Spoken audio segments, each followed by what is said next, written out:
Hello everyone.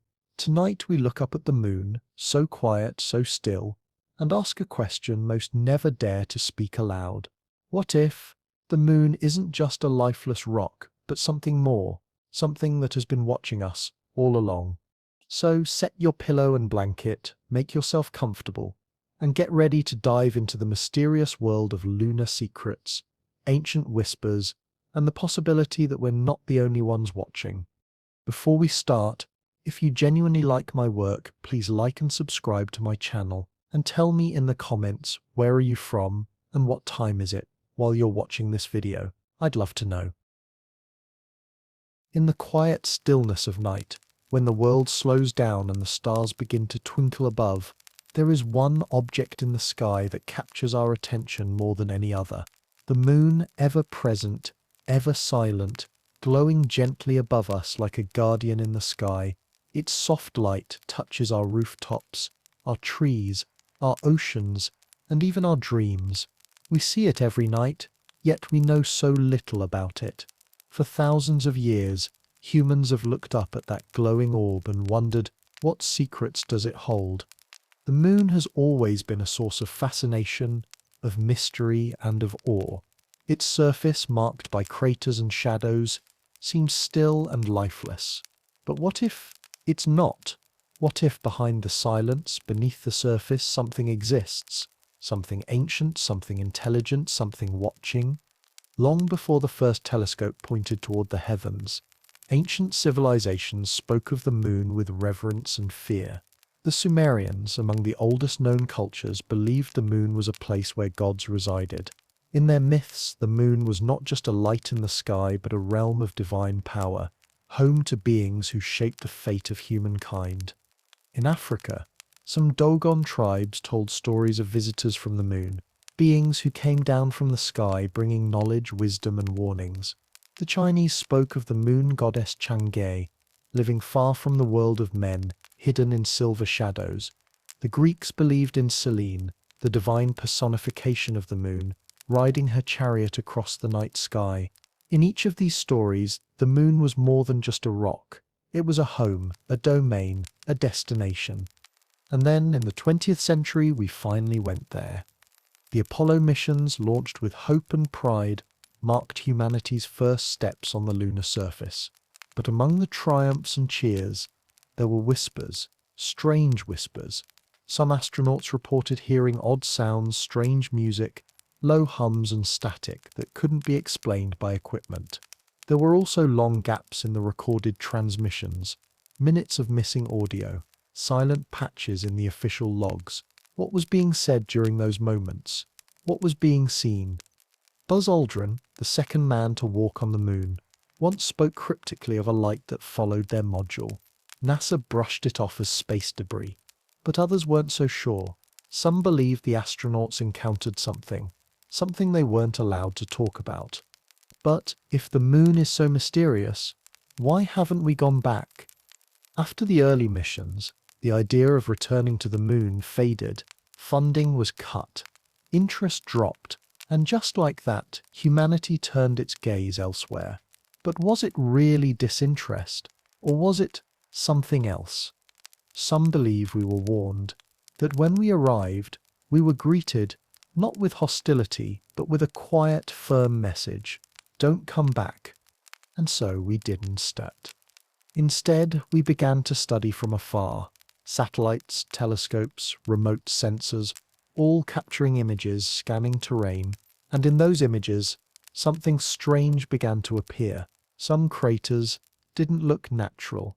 Their shapes too symmetrical, their shadows too sharp. Some appeared to have structures, towers, even domes. Could these be buildings, remnants of an ancient civilization, or are ours simply seeing patterns where none exist? In the crater known as Tycho, some observers claim to see angular objects. In another, called Aristarchus, lights have been reported, flashes, pulses, flickers in the darkness. NASA calls them transient lunar phenomena, or TLPs. But what causes them? No one really knows. Could they be signs of life? A theory began to form. that beneath the surface, in vast underground tunnels carved by ancient lava flows, a civilization might exist. Protected from the harsh radiation, hidden from view, they could thrive unnoticed. These beings, perhaps older than humanity, might be studying us, quietly, patiently, and peacefully. If they are there, watching, what do they see? A world in chaos, a species reaching for the stars, yet struggling to care for its own. Maybe, just maybe, they remain hidden not out of fear, but out of wisdom, waiting for the time when we are ready to understand, not just the universe, but ourselves. Imagine for a moment living on the moon, no sunlight except through cracks, no noise except the soft hum of machinery or the beating of your own heart. A society built in the dark with its own rules, its own values, its own dreams. They would not need sunlight to grow. They would not need cities like ours. Their technology, shaped by silence and time, might be beyond anything we can imagine. Perhaps they watch us with curiosity. Perhaps they wonder if we too will learn to live without conflict. Or perhaps they already tried, long ago, to guide us. Through stories, through dreams, through ancient myth. Perhaps the legends of moon gods and sky visitors were not myths at all, but memories. There's something strangely comforting in the idea that we are not alone, that above us, in the quiet of space, a gentle presence observes, not to judge, not to interfere, but to understand. If such a civilization exists, we must ask, why do they stay silent? Why not reveal themselves? Maybe they understand the power of patience, or maybe they know that revealing themselves could change everything. How we see the world, how we treat each other, how we live. Maybe in their wisdom they've decided it's not time. Still, the evidence, while not conclusive, is compelling. Whistleblowers have come forward. Former NASA employees have hinted at redacted footage, edited images, and strange occurrences swept under the rug. Amateur astronomers with powerful modern equipment have recorded unexplained activity, lights moving across the lunar surface, shadows shifting where they shouldn't, structures appearing, then disappearing, in the same places, a game of cosmic hide and seek. Some believe the moon is a kind of outpost, a base of observation, not conquest, and that those who live there, if they exist, are guardians, not invaders, watching not just Earth, but the entire solar system, perhaps even beyond. It's also possible that they don't live there permanently, that the moon is a station, a checkpoint, a resting place for travelers from far away, from star systems we haven't discovered yet. What if the moon is less a home and more a harbour? And yet, despite all this wonder, the moon remains silent. No messages, no signals, just a quiet glow in the sky. A friend to lovers, a guide to sailors, a light for dreamers, but maybe also a mirror, reflecting not just sunlight, but our deepest questions, our curiosity, our longing to know more. What would it mean for us to truly meet them, to look into the eyes of beings who have lived without war, without greed, without destruction? Would we listen? Would we learn? Maybe the reason they stay hidden is because they are waiting for us to evolve. Not in technology, but in kindness, in wisdom, in peace.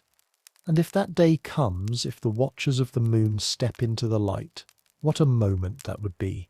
Not fear, not panic, but awe, a quiet handshake across the stars, a beginning, not an end. Until then, we can only imagine, we can only wonder, we can only look up and ask questions that may never be answered. The moon, silent and glowing, continues its orbit. It doesn't speak, it doesn't blink, but perhaps, just perhaps, it watches. Tonight, as you lay down to sleep, close your eyes gently. Picture the moon in your mind. Think of its gentle glow, the shadows that dance across its surface, the vast plains and deep craters. Now imagine, far beneath that surface, soft lights, distant echoes, and a civilization waiting in stillness. No noise, no rush, just peace. They are not here to harm, nor to interfere. They are the silent watchers, timeless, patient, and kind. And as you drift off into dreams, carried by the calm of the night, know that some mysteries are not meant to be solved, but simply felt. The moon remains above us, always, watching, glowing, waiting. And in its quiet presence we find comfort. We find wonder. We find sleep. The moon, quiet, still, and glowing, has long been seen as a silent companion to Earth.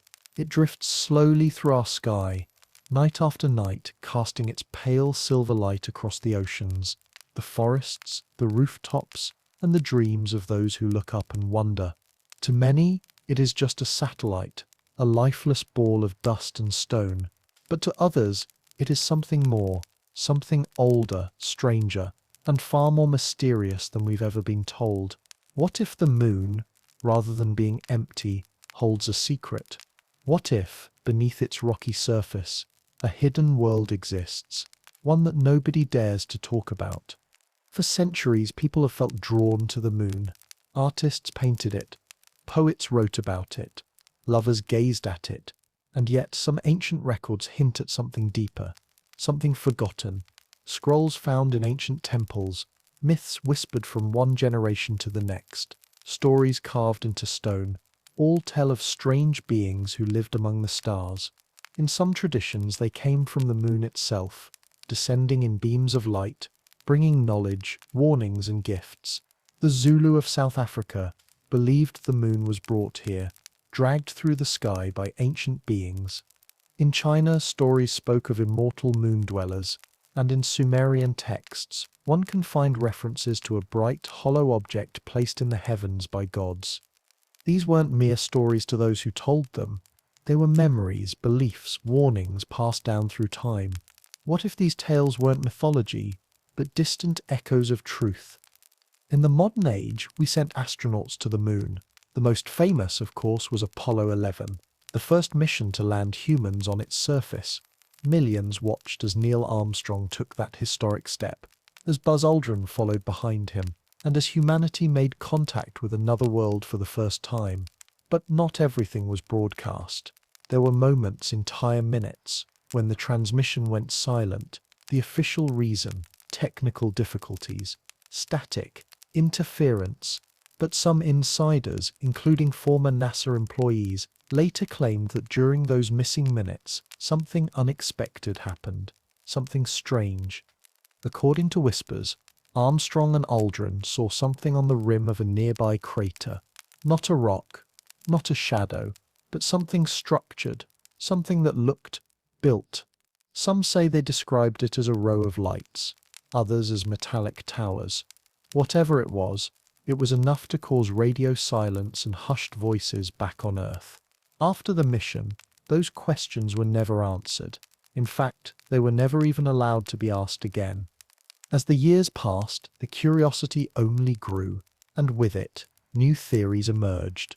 One of the most controversial and strangely persistent is the hollow moon hypothesis. Unlike Earth, which is filled with layers of molten rock and metal, some researchers have speculated that the moon rings like a bell when struck. This happened during seismic tests done by astronauts. When equipment was dropped on the surface, the moon reverberated for hours, as if empty inside. What could cause such a reaction if not a vast hollow chamber within? A few brave scientists have suggested that the moon might be artificial, or at least partially engineered. They point to its perfect size and position, so precise that it creates solar eclipses where the moon exactly covers the sun. Could that be a coincidence, or could it be design? Adding to the mystery are reports from amateur astronomers and satellite images. They speak of lights, small, flickering, moving lights that seem to appear and disappear along the lunar surface. These are not stars, nor satellites. They seem to originate from the moon itself, from craters, from ridges, and sometimes from nowhere at all. Some have even described seeing patterns of movement, like vehicles traveling from one point to another, then vanishing. More than once, images from lunar probes have shown anomalies, geometric shapes, long, linear shadows, dome-like structures tucked into crater walls. NASA often explains these away as tricks of light, low resolution, or simple rock formations, but others aren't so sure. To them, it seems like something is being hidden, something we aren't meant to see. This brings us to a haunting possibility. If such structures exist, could they be connected? Could they form a network, linked by something below the surface? Some geologists have noted that the moon contains deep lava tubes, natural tunnels formed by ancient volcanic activity. These tubes, wide and stable, could stretch for miles. On Earth, similar tunnels exist, and some are large enough to fit entire buildings. On the moon, without weather or erosion, these tunnels might remain perfectly preserved. Could something or someone be using them? Imagine a base, deep below the dust, protected from solar radiation, hidden from telescopes. A quiet city pulsing with faint blue light where movement happens slowly, silently, with purpose. This isn't science fiction. It's a scenario that more and more people are considering. A base nobody talks about. A presence we've long ignored. A few scientists, once respected in their fields, have hinted at odd things during interviews. Most are careful, speaking vaguely, choosing their words with caution. Some mention unexplained data. Others refer to footage that was lost or images that were archived without explanation. One researcher, now retired, once said in a quiet voice during a lecture, "The moon is not what we think it is. It never was."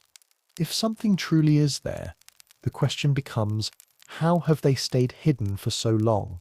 And the answer may be simpler than we think. Because we've stopped looking. After the Apollo missions, no human has walked on the moon in decades. While probes and satellites still orbit it, most attention has shifted to Mars, to asteroids, to the outer planets. The moon, so close, so quiet, has become almost boring. But maybe that's exactly what was intended. Keep us looking elsewhere, while the real mystery remains right above us. Could a civilization exist there, all this time, without us knowing? It's not as far-fetched as it sounds. On Earth, entire tribes lived for centuries without outside contact, tucked away in forests, valleys, and hidden islands. If such isolation is possible on Earth, why not on the moon, where secrecy is far easier to maintain? A civilization underground would leave no obvious trace, no pollution, no signals, just silence. And perhaps the occasional flicker of light if someone happened to be watching closely enough. But what would such a civilization be like? Would it be alien in the traditional sense? Tentacled, cold, strange? Or could it be something else? Perhaps a human-like species older than us, seeded from somewhere else. Or perhaps they aren't a species at all, but an intelligence, non-physical, energetic, aware. Whatever they are, their goals remain unclear. But one idea continues to surface, again and again. Maybe they are not observing us out of malice, but out of concern. Are they watching us or protecting us? It's a difficult question, with no clear answer. Some believe they are guardians placed on the moon long ago by forces unknown to watch over Earth, to ensure we don't destroy ourselves, to monitor our growth, to step in, only if necessary.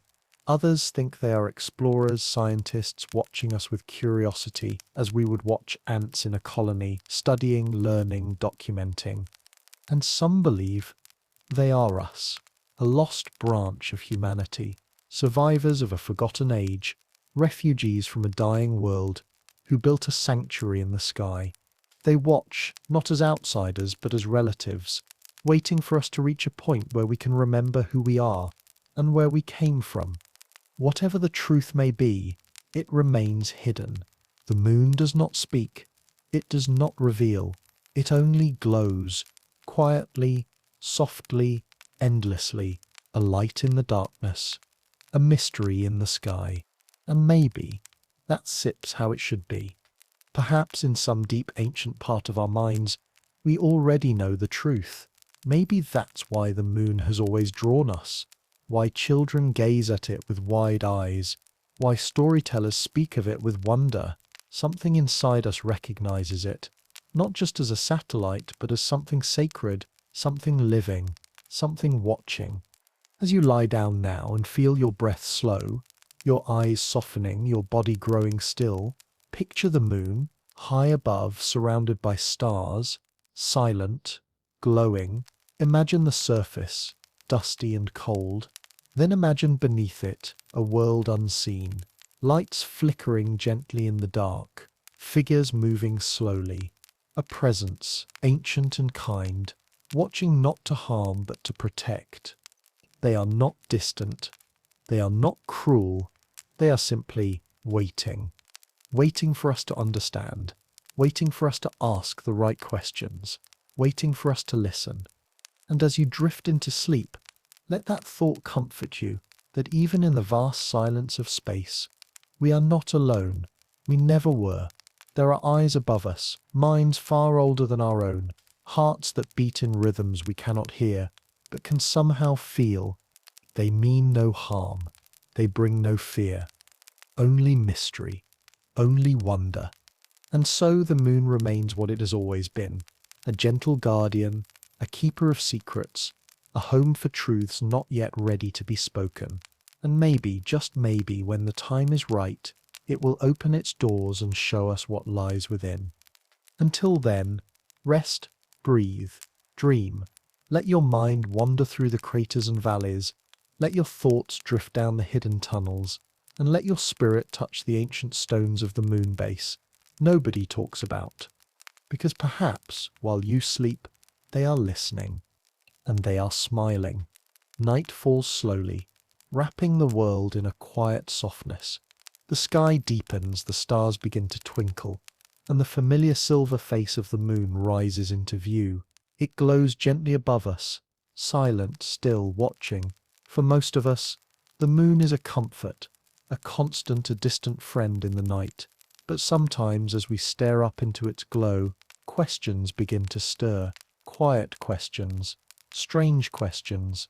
What if we're not alone up there? What if the moon isn't empty, as we've always believed? It's easy to look at the moon and see a cold, lifeless rock. But not so long ago, people believed something very different. In ancient times, many cultures didn't just observe the moon, they revered it. They treated it as a living being, a conscious presence in the sky. The Greeks believed in Selene, a lunar goddess who drove her chariot across the heavens each night. The Romans worshipped Luna. In Africa, some tribes saw the moon as a great eye, always watching. In parts of India, the moon was thought to be a celestial being who influenced emotions, fate, and even rebirth. The Native American Lakota told stories of the moon being home to spirits who guided dreams. To these people, and many others, the moon was not dead but alive, intelligent, mystical, and connected to us in ways science still can't explain. And perhaps those beliefs weren't just stories. Perhaps they were echoes of something real, something forgotten, something ancient. Because when we started traveling to the moon, when we finally reached it in the 20th century, some of the stories started to feel less mythical and more mysterious. The Apollo missions, especially the early ones, were full of wonder, danger, and silence. But behind the public celebrations and official recordings, there were rumors, quiet reports, things the astronauts saw or heard but never fully explained. Some spoke of strange lights, flickering in the distance. Others mentioned shadows too large, too fast, to be their own. There were also sounds, not mechanical noises, but something else. Buzzing, humming, tones. Apollo 10 recorded what they called space music, while orbiting the far side of the moon. NASA dismissed it, but the astronauts weren't so sure. They'd never heard anything like it before. Neil Armstrong, the first man on the moon, is said to have seen something during Apollo 11's landing. Not in the official footage, not in the recordings, but in quiet conversations after the mission. He reportedly mentioned watchers on the edge of a crater. Lights, shapes, movement. Buzz Aldrin made similar vague comments years later. Nothing was ever confirmed, but the questions never went away. Then came the images. Lunar probes, both American and Russian, captured strange pictures, structures that seemed unnatural, shadows that didn't match the terrain, domes, towers, long linear ridges that looked like roads or runways. In one image, a massive rectangular object appears to rise from a crater floor. In another, a spire stretches upward far taller than any known rock formation should be. NASA called them anomalies, glitches, artifacts of the camera. But some researchers weren't convinced. They began to study these photos more closely, comparing angles, lighting, terrain. They found patterns, alignments, repetition, and slowly a theory formed, a quiet, unsettling one. What if something, or someone, is already on the moon? Much of the moon we've never truly explored, especially the far side, the so-called dark side, which always faces away from Earth. Because of how the moon rotates, one hemisphere always remains hidden from our eyes. And though we've sent probes to map it, very few missions have landed there. Very few eyes have seen it up close. Why? Some say it's simply difficult terrain. Others whisper about warnings, that when early missions passed over the far side, they encountered more than static, that some recordings still classified contain voices, not human, not from Earth. What could live on the far side of the moon? Maybe nothing, maybe just rocks and silence. But some believe otherwise. Some believe it's the perfect place for something to hide. If a base existed, an outpost, a station, a refuge, it would be there, out of sight, protected by distance and silence. But is it real, or just illusion? Skeptics argue that all these claims are just tricks of light, that the moon's surface is full of odd angles, harsh shadows, and optical illusions, and maybe they're right. Maybe the shapes, the lights, the whispers, they're just coincidences, but maybe not. And then comes the bigger question. If a civilization does exist up there, why stay hidden? Why not make contact? Maybe they don't want to. Maybe they can't. Or maybe they're studying us, watching, waiting. Perhaps we are the experiment. Or perhaps we are the guests invited to a planet that was never truly ours. It's an unsettling thought, to think of ourselves as being observed, but not all observers are hostile. In fact, some may be curious or protective. If there's life on the moon, intelligent, advanced, and ancient, it may not be interested in hurting us. It may simply be trying to understand us, or to guard something, something we aren't ready for. Because maybe we cert not ready. If contact happened tomorrow, if beings emerged from the craters or stepped forward from the shadows, how would we respond? Would we panic? Would we attack? Or would we listen? Our history suggests we don't handle the unknown very well. We fear what we can't explain. We fight what we don't understand. And maybe, just maybe, they know that. Maybe that's why they wait, quietly, patiently, until we are capable of more than just reaction, until we can receive rather than resist. And maybe the moon is their message. Not loud, not clear, but constant, present, a reminder that we are not alone, not at the center, not as advanced as we think, a gentle nudge toward humility.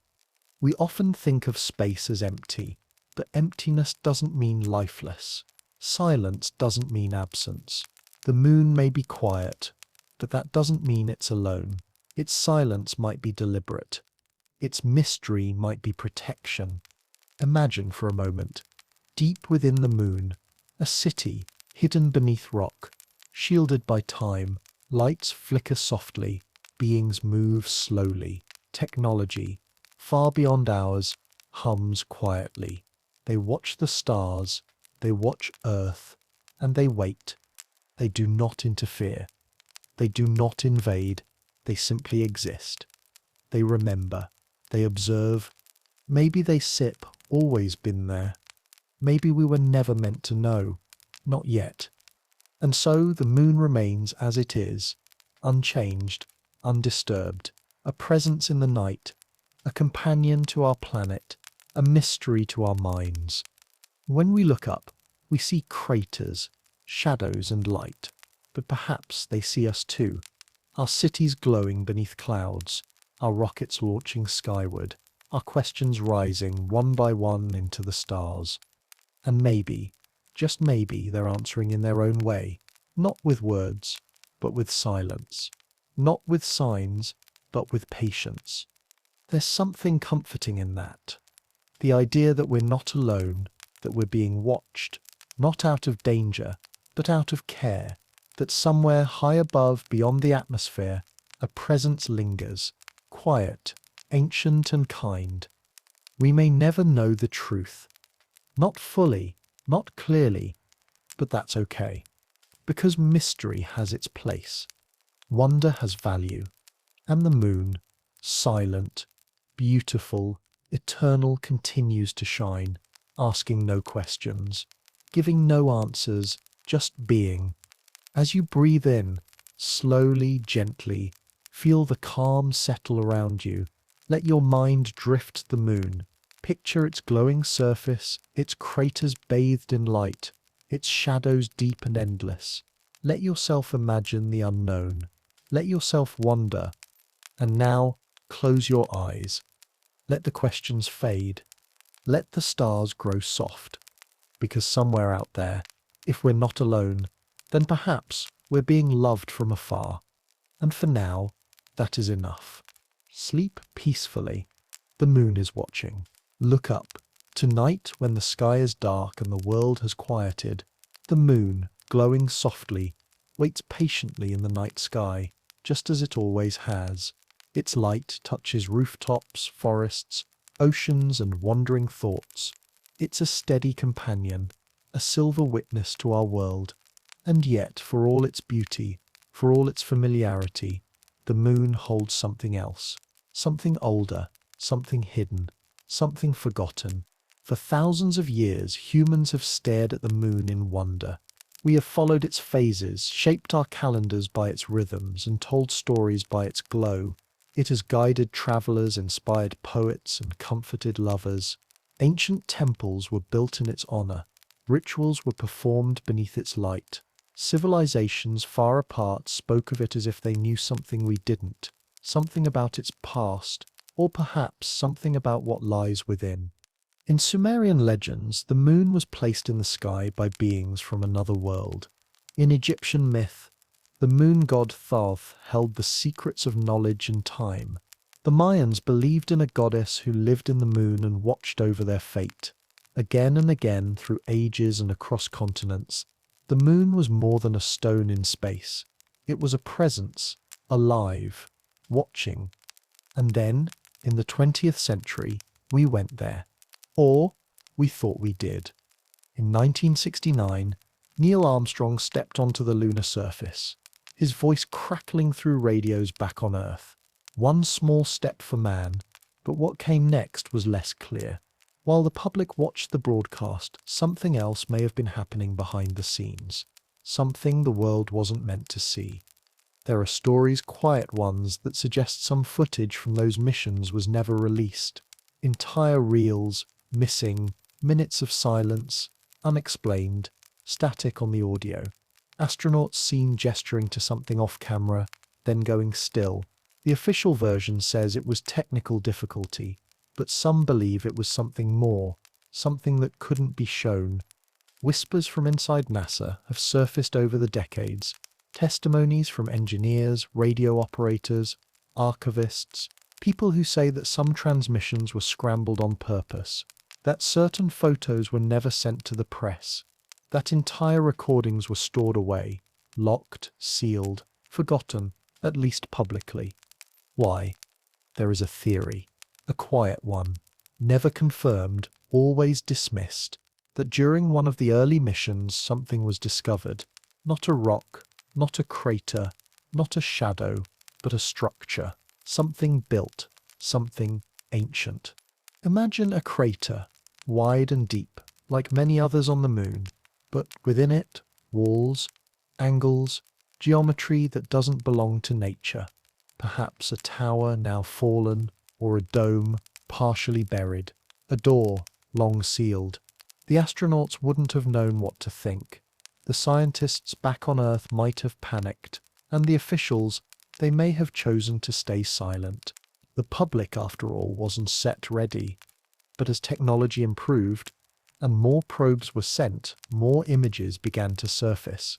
High-resolution photographs, beamed back from orbit, showed strange things, shadows shaped like triangles, lines that seemed too straight, lights, small, isolated glows, appearing in places where no light should exist. Often these images were low quality, blurred, overexposed. Sometimes they were missing entirely, files marked as lost, corrupted, classified. It became a pattern.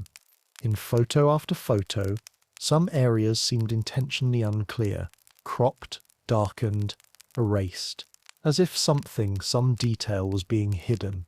Researchers who dug too deep often found themselves cut off. Journalists who asked too many questions stopped getting answers. Astronomers who claimed to see lights on the moon were labelled as mistaken or simply ignored. And so the questions continued. Are world governments hiding something? Could it be that multiple nations, once in fierce competition over space, came to a quiet agreement that some discoveries are too big, too strange to share? Maybe they found something that shook their understanding of the universe, something that would change everything. And maybe they were told to stay silent. By whom? That's the question that lingers. If there is something on the moon, something intelligent, something ancient, then perhaps it is still there, hidden beneath the surface, waiting, watching. Or perhaps it's long gone, leaving only ruins behind, cracked stone, silent corridors, dust-covered control panels, the remnants of a civilization that once looked up at the stars, just like we do now. Perhaps they built the moon, not as a natural satellite, but as a station, a ship, a shell, a vessel. Some scientists, though few, have wondered aloud if the moon could be artificial. Its orbit is unusually perfect. Its size just right for solar eclipses. It rings like a bell when struck. And its surface, while battered, shows signs of strange density below, hints of chambers, tunnels, cavities. Could it be hollow? Could something live inside? Or did something once live there, only to vanish, leaving behind traces we don't understand? It's tempting to dismiss it all, to say it's just rocks, just shadows, just imagination. But the questions won't go away, not completely, not when the same shapes keep appearing, not when the same lights flicker on darkened rims, not when silence follows every official inquiry. Maybe it's not a civilization. Maybe it's just coincidence, random lines in dust, optical illusions, pareidolia, the human brain seeing faces and patterns where none exist. That's the easy answer, the safe answer. But sometimes the truth is stranger than what we're ready to believe. What if they were there before us, long before us? What if Earth was never truly alone? What if our moon was already occupied, quietly, long before humanity learned to walk upright? Maybe those who came before us built something we can't understand. Maybe they left or died out or became something else entirely. But their presence lingers in ruins, in symbols, in whispers. And maybe that's why we don't go back. It's been decades since humans walked on the moon.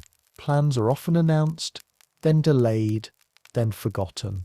Excuses are given, budgets, politics, priorities, but maybe the real reason is fear, or respect, or obedience. Maybe we were warned. Still, the moon remains. Glowing, patient, distant. It says nothing, yet it says so much. Its silence is not empty. Its stillness is not lifeless.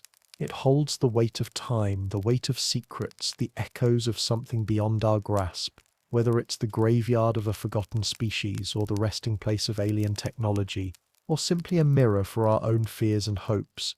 It remains. And in that stillness, in that quiet, there is something beautiful, because mystery in its own way, is peaceful. Perhaps we are not meant to solve it. Not yet. Perhaps we are meant to dream about it, to wonder, to keep asking questions. And maybe, just maybe, the moon is listening.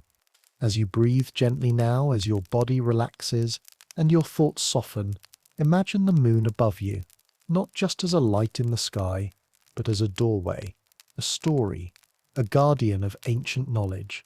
Picture its surface grey, rough, familiar. Then imagine, far beneath, chambers that stretch for miles, silent halls, glowing softly, walls marked with symbols we cannot read, technology long powered down, or maybe still humming. You are not afraid. You are only curious. Because sometimes the unknown is not dangerous. It's just quiet. And in that quiet, there is safety. As your eyes grow heavy, let the moon guide your dreams. Let your mind wander to the craters, to the domes, to the places not marked on any map. Feel the glow on your skin, the pull of its gravity on your spirit. Let yourself drift with it. Because maybe, somewhere inside that quiet world, someone or something is dreaming too. Not of war, not of noise, but of peace, of connection, of light. And maybe when we are ready, the forgotten files will be opened, the missing images will be shown, the silence will speak. But not tonight. Tonight, the moon is gentle. It asks nothing. It keeps its secrets. And that, for now, is enough. So rest now. Let your breath slow. Let your mind quiet. Let your body soften. The moon is watching. And everything is at peace. The night sky stretches above, deep and dark, scattered with countless stars, each one flickering like a secret waiting to be discovered. There is something so still, so ancient, about the sky at night. It doesn't speak, yet it says so much. It invites us to wonder, to listen, to dream. And among all the stars, among all the lights that come and go, there is one that stays, one that always returns, night after night, the moon. It rises slowly, calmly, casting its silver glow over the sleeping world. It has been there for as long as stories have existed. It has watched the birth of languages, the fall of empires, the rise of technology, and yet, for all our progress, for all our questions, we still don't know everything about it. We think we do. But some things, some truths, remain just out of reach. There is a quiet theory, whispered by dreamers and thinkers, that something else might be up there. Not rocks, not dust, but life, a civilization hidden in the shadows of the moon. This idea may sound strange at first, but the more you look, the more you listen, the more you realize it's not new, it's not modern. Cultures across the world have told stories for centuries, stories that place intelligent life far beyond Earth. Many of these tales speak of the moon, not as a rock, but as a realm. In Africa, among the Zulu people, there are legends that say the moon was not always in the sky. It was brought here, rolled into place by ancient beings with incredible power. They believed those beings still live within it, hidden from the eyes of mankind. In parts of Asia, old texts and oral traditions speak of moon beings, watchers, spirits who live beneath its crust and emerge only in dreams. The Dogon tribe, far from the lights of the modern world, described star systems and moons with surprising accuracy, knowledge they say was passed down from sky visitors. And in Native American stories, particularly among the Cree and Hopi, there are accounts of spirits who travel between Earth and the moon. Not gods, not demons, but quiet guardians, messengers, keepers of knowledge. These stories are old, older than telescopes, older than electricity, older than flight. But they carry a strange consistency. They all suggest the moon is more than it appears. In recent years, as telescopes grew stronger, some people began to notice things that don't quite fit. In images taken by powerful equipment, both from space agencies and amateur astronomers, there are oddities, shadows that stretch in straight lines, ridges that form angles, glimmers of what seem to be reflections, patterns that repeat but shouldn't. A square shadow on a round hill, a dome sitting oddly in a crater. These are not things the moon should have, and yet there they are. At first they were dismissed. Flaws in the lens, tricks of light, but as more eyes turned upward, the same patterns appeared, from different angles, on different nights, in different photographs, always in the same locations, always looking just a little too artificial. Some amateur astronomers began logging these sightings. In quiet online forums, they shared screenshots, sketches, videos. They spoke of lights, tiny ones appearing and disappearing along the horizon. They tracked movement, flashes, even formations, as if something had passed across the lunar surface. They weren't scientists, but they were passionate, and their observations kept stacking up. Then came the moonquakes. Unlike Earth, which shakes due to shifting plates and deep magma, the moon shouldn't be that active. It has no tectonic plates, no weather, no storms, and yet it trembles.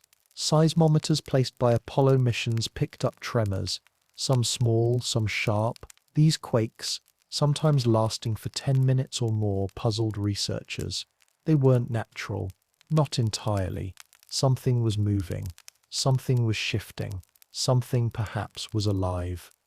One theory, quiet, not widely published, is that the moon's interior might not be as empty as we think. Deep below its dusty plains lie lava tubes, massive tunnels formed by ancient volcanic flows. On Earth we find similar tubes in Hawaii and Iceland. On the moon they're bigger, some wide enough to fit entire cities inside, and because the moon lacks atmosphere, these tubes remain untouched, perfectly preserved, perfectly hidden. So what if someone lives in them? A society, older than us, or maybe newer, a civilization that chose peace over presence, silence over contact, intelligence, shaped by time and solitude, their world shielded beneath miles of rock. No roads, no lights, no signals we can detect, only echoes, only tremors. If they exist, the question becomes, who are they? Are they like us? Do they look at the stars and wonder the way we do? Do they dream? Do they watch? And more importantly, do they know about us? Maybe they SIB always known. When we launched our first rockets, perhaps they listened. When we landed on the surface, perhaps they waited, hidden in silence, deep in the moon's belly, listening to our footsteps above. They didn't stop us. They didn't greet us. They simply observed. So are we the intruders? Or were we invited? It's possible that the moon was placed here, not by chance, not by gravity, but on purpose. A station, a mirror, a gate. Some have called it a natural satellite, others a cosmic observatory.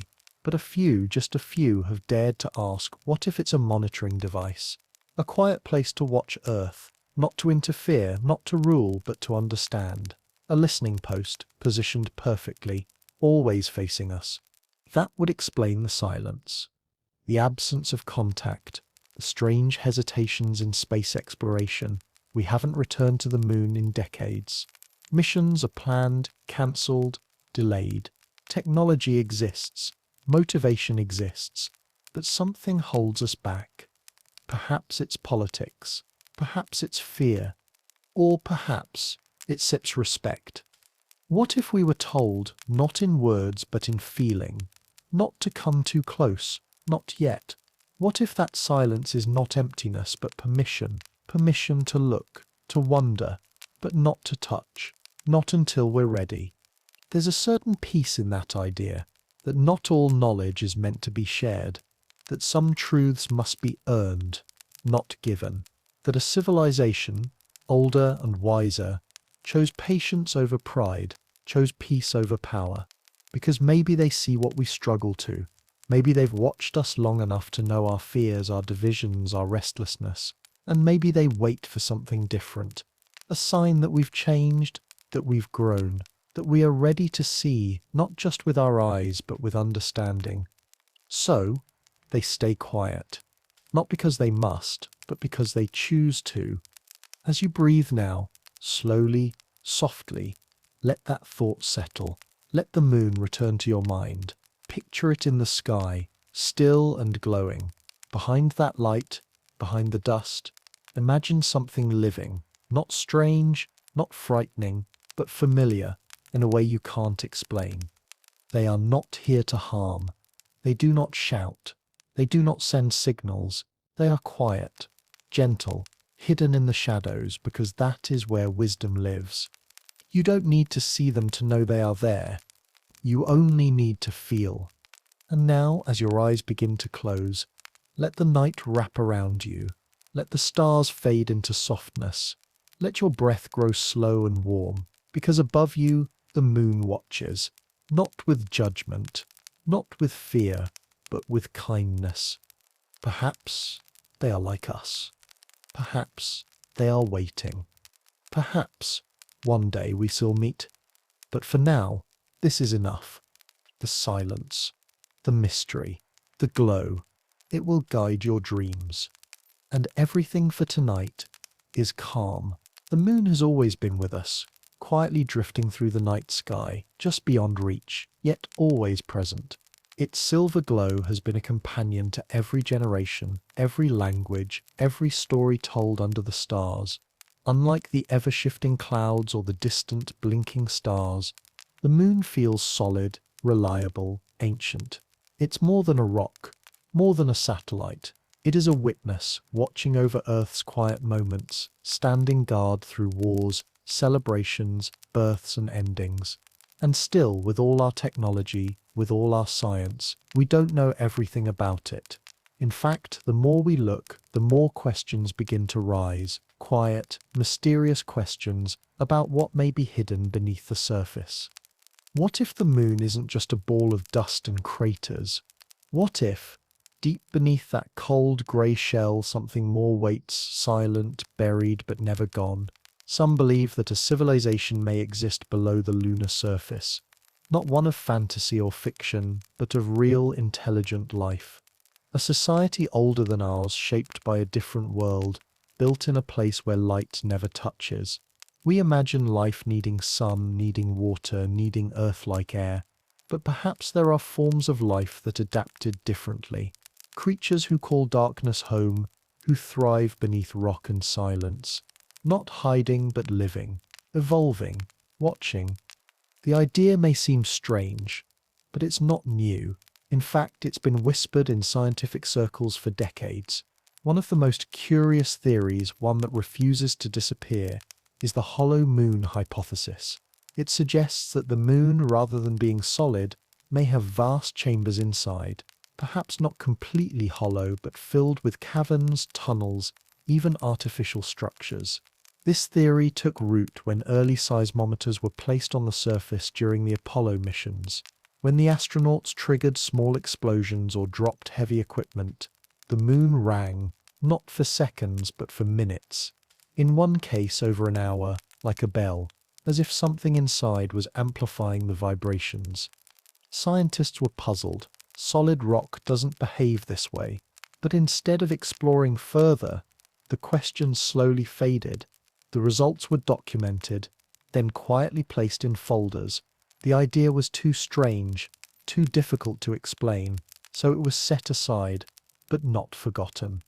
Long before astronauts ever walked the moon, telescopes pointed toward it, and what early astronomers saw shocked them. For years, respected observers reported flashes of light on the lunar surface. Not comets, not stars, but strange, brief bursts like something artificial, something mechanical. These flashes were documented again and again. Green lights, red glows, quick flickers near crater edges. At the time, there were no satellites, no spacecraft, nothing that could have reflected light in that way. And yet, they were seen by dozens of professionals, often at the same time, from different parts of the world. Some believed it was volcanic activity, others thought it was gas escaping. But the moon, as far as we know, has no volcanoes, no tectonic plates, no weather. So where did the lights come from? Were they signals? engines, or something else entirely. Later, during Apollo 17, the final manned mission to the moon, something even more unusual happened. While orbiting the far side, cut off from Earth's radio contact, the astronauts reported hearing something. They called it music, a high-pitched, fluctuating sound, not static, not feedback, something rhythmic, something deliberate.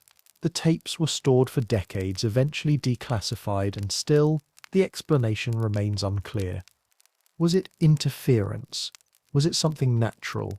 Or was it something else? Apollo 17 was the last time humans walked on the moon. After that, the missions stopped, not because we had learned all there was to know, but because something changed. Budgets were cut. Interest faded. Officially, we simply moved on. But quietly, people began to wonder, was there another reason? Why haven't we returned? It's not for lack of ability. In the decades since Apollo, our technology has advanced beyond what those early astronauts could have dreamed. We've built space stations, sent probes to Pluto, mapped Mars in detail, and yet, the moon, so close, so familiar, remains untouched. Planned missions are often delayed, announcements are made, then forgotten, as if something holds us back. Maybe it's fear, maybe it's caution, or maybe we were warned. If life does exist beneath the surface, it wouldn't need sunlight. It wouldn't care for stars or seasons. It would adapt to stillness. It would learn to live on thermal heat, on hidden pockets of energy deep below the crust. In Earth's oceans, we find creatures thriving in total darkness, near vents that release boiling gas.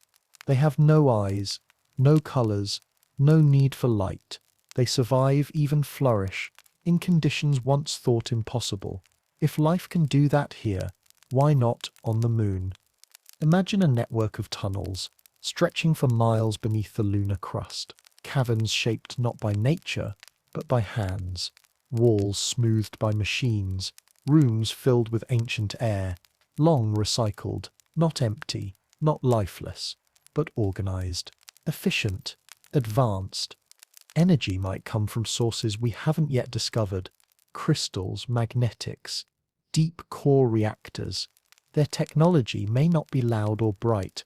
It may be quiet, soft, hidden, designed not to expand outward, but to survive, to observe. If they are there, watching us, what would they think? Would they see us as chaotic or brilliant? Would they pity our wars, our noise, our rush toward growth? Or would they see in us a reflection, young, reckless, but full of promise? It's possible they've been watching for centuries, tracking our progress, measuring our curiosity, waiting perhaps for a time when we're ready to see and to be seen. But maybe they know something we don't. Maybe there are things we're not yet meant to uncover, not out of fear, but out of respect. Some secrets are delicate. Some truths, if revealed too soon, can do more harm than good. And so, perhaps, the moon stays silent, not because there is nothing to say, but because wisdom often speaks without words. As your eyes begin to close, as your breathing softens, let your mind wander to that distant, glowing sphere. Picture the dust blowing gently across crater edges. Picture the long shadows stretching across ridges. And then imagine beneath that surface a vast chamber lit by a soft blue glow. Imagine figures moving slowly, not rushed, not afraid. They've lived in the dark for so long they don't need light to see. They listen. They record. They wait. Not for invasion, not for conflict, but for connection. Maybe in some future time when Earth is quieter, when humanity is gentler, the doors will open. Maybe we'll find those chambers. Maybe we'll hear that same music from Apollo 17, echoing down corridors we never knew existed. But until then, the moon remains what it's always been. A companion, a reminder, a silent book of secrets, its pages made of dust and stone. Let it be for now. Let it rest. Some secrets are not forgotten. They are simply sleeping, waiting, buried beneath moon dust. beside old memories and unseen truths. As you drift further into sleep, let that thought comfort you, that somewhere high above, in that silver glow, a civilization may exist. Not with fear, not with noise, but with quiet understanding. They do not need to be seen to be real. They do not need to speak to be heard. They are there, in the stillness, in the shadows, watching gently and waiting. Space is quiet, not just the kind of quiet we know in an empty room or during a peaceful walk at night, but a deeper, more profound kind of silence. The silence of endless distance, of stillness that has lasted for billions of years. In that silence, Earth floats, spinning slowly, gently, among stars that shimmer like ancient lanterns, and beside Earth, always nearby, always watching, floats the moon. The moon is more than a bright light in the night sky. It's a companion, a guide, a symbol of mystery and time and questions we've never been able to answer. For all of human history, we've looked up at it and wondered who placed it there, what lies on its surface, and more importantly, what might be hidden inside. Tonight, as the world sleeps and as your mind softens into stillness, we ask a quiet question. One you've likely thought about before, but maybe never out loud. Not about the stars or distant galaxies, but something closer, something we've always seen but never truly known. Are we alone? On the moon? The moon seems so familiar. Its face, full of craters and shadows, is etched into our memory. We see it on flags, in paintings, in bedtime stories and through telescopes. But behind that surface, behind the rock and dust, there may be more, things that science cannot yet prove, questions that history does not dare to answer, things that make us pause, even in our most confident moments. How old is the moon, really? Science tells us the moon is about 4.5 billion years old, formed shortly after Earth, possibly from debris created by a massive impact. But some ancient cultures believed it appeared later, much later.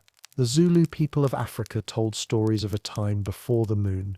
Ancient Greek thinkers like Aristotle wrote about people who remembered a world without it. Some even referred to a race of pre-lunar humans. Were these just myths, or memories passed down from a time we've forgotten? And then there's a theory, one that seems almost too strange to be true, yet refuses to disappear, that the moon isn't natural at all, that it's not a piece of rock torn from Earth, or captured by chance, but something made, built, placed, an artificial satellite. The shape is perfect, the orbit flawless. It neither spins chaotically nor wobbles uncontrollably. It shows only one face to Earth, always, a coincidence perhaps. But some believe it's too perfect, too balanced, a machine, cloaked in dust, a shell, made to appear ancient, but hiding something more, something that was designed, not born. If the moon is artificial, the next question becomes by whom? Some suggest alien engineers, a race so advanced they could construct moons, planets, even stars. Others think it may be the remnants of a lost civilization, one that lived long before us, a society that mastered space, left behind ruins among the stars, and used the moon as a station or a sanctuary. There are oddities, too many to ignore. Photos taken from lunar missions show strange shapes, triangles, domes, long corridors. Some look like entrances, others like towers or platforms. They appear symmetrical, measured, artificial. Of course, they could be rocks, shadows, tricks of the light, but they return again and again, patterns too sharp to be random, designs too geometric to be explained away. Inside certain craters, there are anomalies, shadows that don't behave, objects that appear to move, reflective surfaces where none should exist. And in some photos there are lights, tiny specks glowing softly where no light should be. Scientists label them artifacts, glitches, but others see signs. The moon's orbit is another mystery. It is almost exactly 400 times smaller than the sun, and almost exactly 400 times closer to Earth, making solar eclipses possible. A coincidence, they say. But some wonder, what if it was arranged? What if the moon was placed not just to balance tides, but to observe, to measure, to watch? And if someone or something placed it, are they still inside? It sounds impossible, but the moon is hollow in places. When struck, it rings like a bell. Apollo missions recorded long-lasting reverberations, echoes that suggest vast, empty chambers beneath the surface. Natural caves could never explain such long, deep tones. Some believe those echoes come from within a shell, hiding a structure or a base, or even a ship. Could a race live inside the moon? Not on its surface, but beneath the dust, far below the craters, safe from radiation, sunlight, and our curious eyes. They wouldn't need sunlight. They wouldn't need soil, only energy, only space, and time. They may have been there for eons, long before humans, long before Earth knew language or fire. They may not have come here. They may have always been here, a silent race deep inside our moon, observing, recording, maybe even guiding. So then, another question arises. Are we being watched? Or are we being protected? If they're there, they've had countless chances to make contact, to appear, to intervene. And yet, they remain hidden. Maybe they want us to grow on our own, to learn, to struggle, to become more. Maybe they're waiting. Or maybe they're guarding something. Something ancient, something powerful, something not meant to be disturbed. If we were to meet them, what would it look like? Would they come in silence through a quiet signal in the night? Would they appear during a dream, gently shaping our understanding, one thought at a time? Or would they wait until we come to them, not with rockets, but with humility? Perhaps they don't look like us. Perhaps they aren't physical in the way we understand. Maybe they are energy, or consciousness, or sound. Maybe they exist in frequencies we cannot yet hear. Maybe they are part of the moon, part of the stone, part of the gravity itself. And maybe they've already made contact. Not with governments, not with headlines, but with individuals, quietly, softly, through inspiration, through emotion, through a sense of peace when you stare up at the sky and feel, without knowing why, that you are not alone. It's comforting, in a way, to imagine that someone or something has always been with us, watching, not with judgment, but with patience, not to control, but to understand, and to wait. They have no rush. They live in time the way we live in space, moving slowly, deliberately, listening, always listening. And now, as your eyes grow heavy and your breath slows, think of them not as strangers but as guardians, friends in the shadows, beings who chose silence not out of fear but out of wisdom. As you drift into sleep, picture the moon above, glowing softly, just as it has for all your life.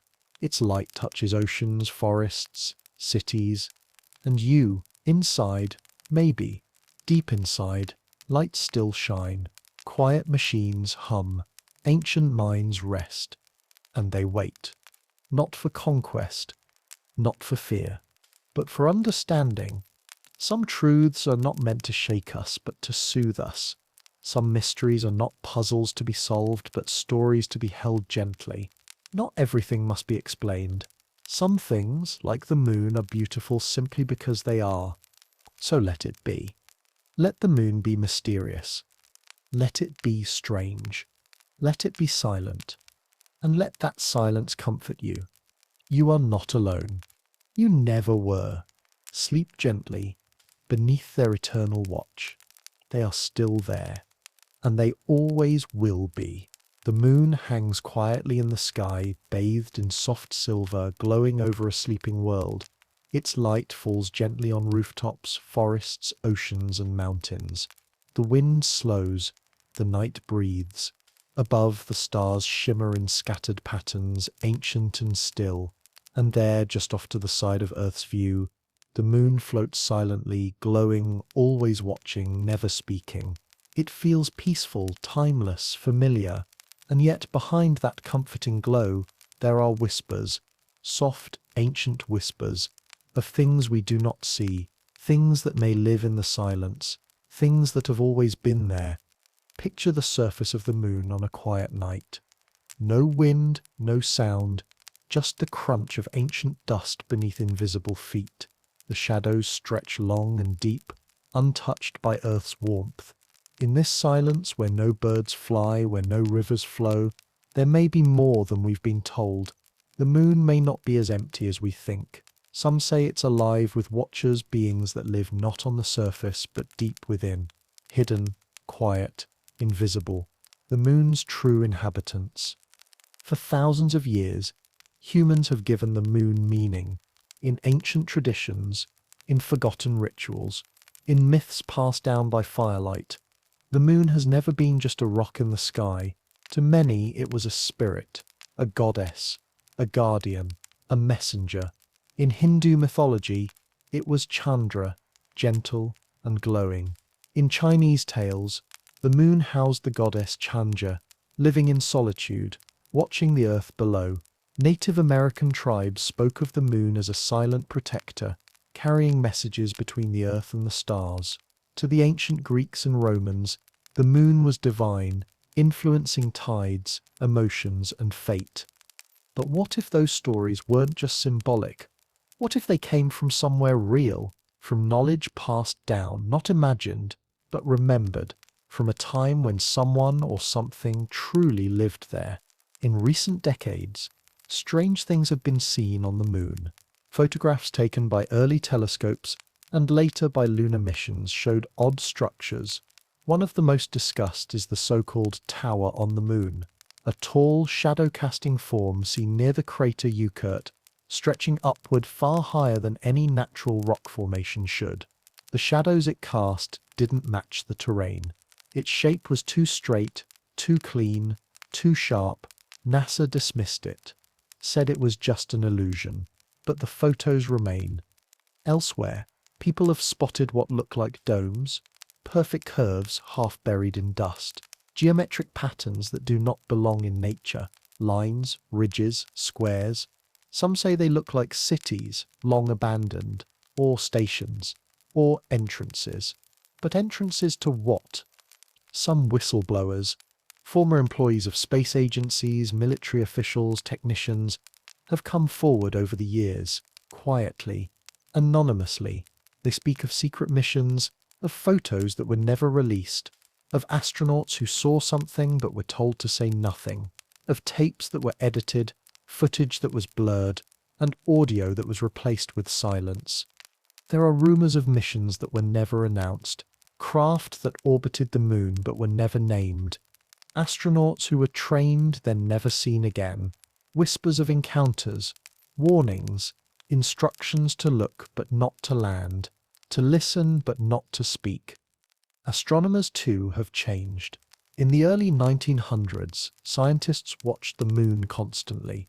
They recorded lights, movements, shapes. But now they rarely look. Modern observatories turn their gaze elsewhere, toward distant galaxies, black holes, nebulas, rarely toward the moon. Some say it's because there's nothing left to find. Others believe they've been discouraged. Perhaps they saw something. Perhaps they understood. Deep beneath the moon's crust lie lava tubes. Massive tunnels formed billions of years ago. Some are miles long, wide enough to hold entire cities. These tunnels remain hidden from view, shielded from radiation, untouched by meteors, perfect places for shelter or for travel. Imagine a system of underground rails or magnetic transports moving silently through the moon's interior. Machines that hum quietly beneath our feet, unnoticed. Beings who travel in complete darkness, who do not need light to see. An advanced race would not need grand displays. They would not build tall monuments or glowing towers. They would build quietly, deep underground where no satellite could see. They would avoid detection, not out of fear but out of choice, because invisibility is power, because silence is safety. And perhaps they are not just living, they are watching, not with cameras or telescopes but with awareness, with understanding. Perhaps they have studied us for thousands of years, observing how we grow, how we learn, how we change. They may have watched our fires become cities, our swords become machines, our maps stretch across the sky. They may have watched with interest, or sadness, or hope. Maybe they wait for us to reach a point where we can meet without fear, without violence, without greed. Maybe they have seen what happens when civilizations meet too soon. Maybe they've learned to wait. Their technology would be quiet, elegant, soft. No wires, no lights, no noise, just energy, thought, intention. They may communicate through frequencies, not words, through emotion, not language. Perhaps they live longer than we can imagine. Perhaps they do not die at all. The moonlight, soft and cold, may not just be reflected sunlight. Some believe it carries a signal, a quiet frequency, a code we have not yet understood, a pulse that reaches into our minds, shaping dreams, memories, ideas. Have you ever stared at the moon and felt something strange? A sense of stillness, a sense of being watched, not with fear but with calm curiosity. Perhaps that feeling is not imagined. Perhaps it is them. We do not need to see them to know they are there. We feel it, in our bones, in our breath, in the quiet between thoughts. There is something comforting in this idea that we are not alone, not in the stars, but here, close, that above us, just out of reach, a gentle presence watches over Earth, not to control, but to understand, not to harm, but to witness. They do not need us to believe. They do not need our approval. They exist beyond ego, beyond time, and still they wait, not for contact, not for glory, but for peace. And perhaps, as your eyes grow heavier now, as your breath slows, you feel it too, that soft pull, that quiet attention, that sense of calm, reaching down from the sky. The moon does not speak, but it sings, not with music, but with light, not with words, but with stillness. And deep inside that stillness, something lives, something old, something kind. They have watched over kings and deserts, over oceans and storms. They have watched us dream. They have watched us grow. And they are still watching even now as your thoughts soften, as the world fades behind your eyelids. The moon remains, silent, eternal, alive. So rest now. Let the silver glow soothe your mind. Let the ancient watchers keep their gentle gaze. And know without fear that some mysteries do not need solving. Some truths are beautiful, simply because they remain unknown. Some secrets are kind. Sleep peacefully. You are not alone. The moon, so still, so quiet, floats gently through the sky. It casts its silver glow across sleeping cities, across oceans and forests, mountains and fields. It has no voice, yet it speaks.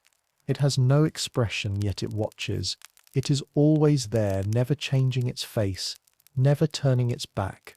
To some it is only rock and dust, but to others it is mystery. It is memory. It is a question we have never fully answered. As you breathe slowly now and let the day slip behind you, imagine the moon not as a lonely place, but as something alive, not with noise or motion, but with hidden purpose. Its beauty is quiet, but its presence is vast. For centuries we have stared up at it in awe, not just because of how it looks, but because of what it might be. And now, as you drift deeper into calm, we ask a gentle question. What if the moon holds cities, entire civilizations, hidden just beneath its surface? The idea may sound like science fiction, but whispers of this possibility have existed for far longer than modern science. Long before telescopes, before rockets, there were maps, ancient maps, etched into stone, drawn by hand, passed down through whispers and symbols, and some of these maps, strange as it may seem, depict structures on the moon, not stars, not imaginary worlds, but dwellings, towers, tunnels, cities. In Babylonian texts, in Chinese scrolls, in Mayan carvings, there are references to beings who came from the moon or lived within it. Some called them sky people, others watchers, and some simply said, the ones who live above, were these just metaphors, or were they memories passed through generations, softened by time but never quite forgotten? Modern science gives us a new perspective, but sometimes it leads us back to old questions. Lava tubes, for instance, are a known feature of the moon's underground landscape, formed billions of years ago by volcanic activity. These tunnels are wide, deep and long, some stretching for dozens of kilometers beneath the surface. On Earth, lava tubes can shelter life. On the moon, they could hide something even greater. Entire cities, shielded from radiation, from impact, from discovery. And here's the quiet beauty in it. If such cities existed, they wouldn't be loud. They wouldn't rise high into the sky, shining with lights and noise. They would be tucked away, built for survival, not spectacle, hidden from view beneath layers of rock and time. Not abandoned, perhaps, but simply concealed, waiting, watching. Over the years, some researchers and curious minds have gone back to old NASA photographs. They've looked again, not just at the moon's surface, but at the pixels, the shapes, the shadows. In some images there are anomalies, not obvious at first glance, but small patterns that repeat, angles that are too perfect, lines that look built. In some craters, faint squares can be seen. In others, ridges that stretch too straight. Is it just lighting, compression, or is something there cleverly hidden behind the texture of rock? Many of these anomalies are brushed off, dismissed as digital noise or tricks of light, but others keep digging, and the more they look, the more they wonder, what if these are not glitches but camouflage? What if what looks like rock is something more, advanced technology, designed not to shine but to blend in? If a civilization lives within the moon or beneath it, they would be old, perhaps older than Earth itself, older than our species, older than our sky. They would have evolved differently. They would think differently. Their technology might not flash or spark. It might hum, it might pulse, it might live. They wouldn't need cities made of steel or glass. Their homes might be grown, shaped by intention, not tools. Their systems might not use wires or pipes, but energy pulled from the moon itself. Gravity, magnetism, vibration. They would not be loud. They would not leave footprints, but they might be there. And perhaps they fear us more than we fear them. We imagine ourselves as explorers, but to another species we might seem reckless. We dig, we drill, we conquer. We arrive with machines, with cameras, with pride. What if they've watched us rise, build empires, wage wars, reach out into the stars? What if they know us better than we know them? Maybe they stay hidden not because they must, but because they choose to, because they understand caution, because they value peace, because they've seen what happens when curiosity turns into control. There are theories, quiet ones, rarely discussed in public, that some of the signals we've received from space weren't from faraway galaxies. They were echoes, reflections, messages bouncing off the moon. Maybe those weren't mistakes. Maybe those were tests, responses, gentle replies to questions we didn't realize we were asking. And maybe, one day, they will return, not to reveal themselves in grand ships or shining forms, but quietly, slowly, maybe not at all. Maybe the return won't be physical, but spiritual, a feeling, a soft shift in our understanding, a sense that we are not alone, that we have never been alone. If they came to Earth, would we recognize them? Would we welcome them? Would we even notice? Or would they come as thoughts, as dreams, as sudden moments of insight we can't explain? The moon has always influenced us. It pulls the tides. It affects our sleep. It dances with our emotions. Maybe that's not just gravity. Maybe it's memory. Maybe it's connection. And if we are to ever meet them, whoever they are, whatever they may be, let it not be with fear. Let it not be with weapons or walls or questions shouted into the sky. Let it be with peace, with listening, with wonder. Because some knowledge is meant to arrive gently, like moonlight, soft, steady, and quiet. So now, as your breathing slows and your thoughts begin to drift, imagine the moon once more, not just as a rock, but as a sanctuary, a library, a resting place for those who came before us, a city of minds, pulsing in the dark. You will not see them. You do not need to, but they are there. Let the idea comfort you, not frighten you, that in the vast silence of space we are being watched, not with judgment, but with care. Let your eyelids grow heavier. Let your body relax. You are safe. The moon keeps its secrets, just as it always has. And tonight, it keeps you too. We watch the moon every night, without question. From balconies, rooftops, beaches and fields, we look up at that glowing disk in the sky, familiar and comforting, as if it's always been there. But what if the moon watches back? What if, while we gaze at it in awe, something within it gazes quietly at us, not with fear, not with anger, but with understanding and patience? This idea may sound strange at first, but it isn't new. Long before telescopes, before space travel, before electricity or books, ancient cultures believed the moon was more than a rock. To them, it was a living being, a god, a guardian, an eye in the sky. The Sumerians saw it as Nana, the god of wisdom. The Greeks gave us Selene, riding her silver chariot across the heavens. In Egypt it was Khonsu, the traveller. In stories told beside fires and drawn into cave walls, the moon was never just light, it was watching, remembering, knowing. And maybe they weren't set wrong.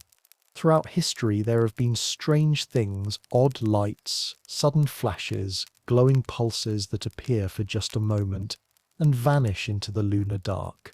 They're called transient lunar phenomena. For centuries, astronomers from around the world have reported them. A red glow near a crater, a flash near the edge of the Mare Crisium, greenish lights dancing near the poles. Some blamed gas, others blamed meteor impacts.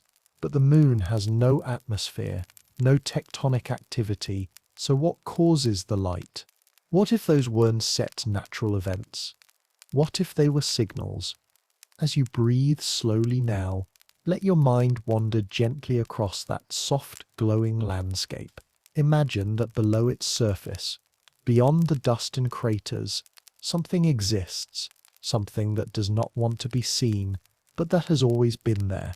Perhaps it is not just watching, perhaps it is waiting. There's a theory, rarely discussed in mainstream science but never quite forgotten, known as the spaceship moon theory. It suggests that the moon may not be a natural object at all, but rather a constructed one, that underneath the layer of dust and rock lies a shell, a structure, something hollow, built, placed in perfect orbit, not by accident, but by design. This theory was born from strange data. During the Apollo missions, when stages of spacecraft were deliberately crashed onto the moon's surface to study the seismic effects, the moon rang, not briefly, but for minutes. In one case, for over an hour. Like a bell, scientists were puzzled. Solid rock doesn't ring.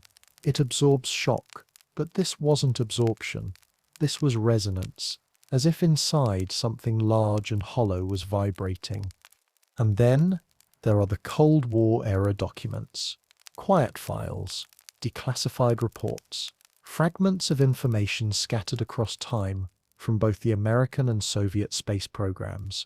During that period, space was not just about science, it was about power, and both sides wanted to know what the moon was, and who or what might already be there. In these files, there are accounts of anomalies, Unknown craft spotted near the lunar horizon. Objects following satellites. Silent interference during communications. And there are rumors, stories that won't go away that astronauts were not alone. That during their brief walks across the lunar surface, they saw something, structures, movements, lights where there should be none, and that when they returned, they were silent. Not out of secrecy, but out of uncertainty, because how do you describe something you were never taught to expect?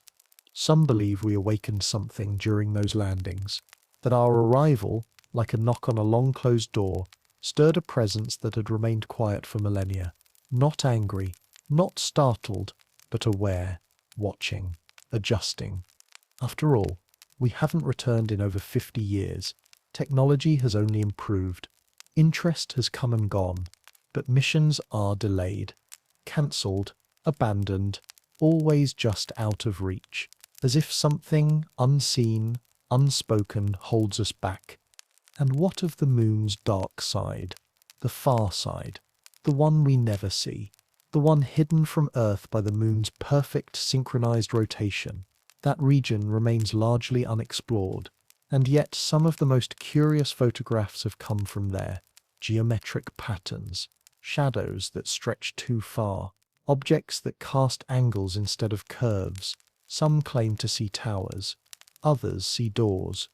And near the poles where the sun barely reaches, there are caves, long, deep depressions that descend into darkness. Could these be entrances? Could they lead to chambers? Could they lead to chambers? Or cities? And if so, who lives there? Who would choose to live in silence?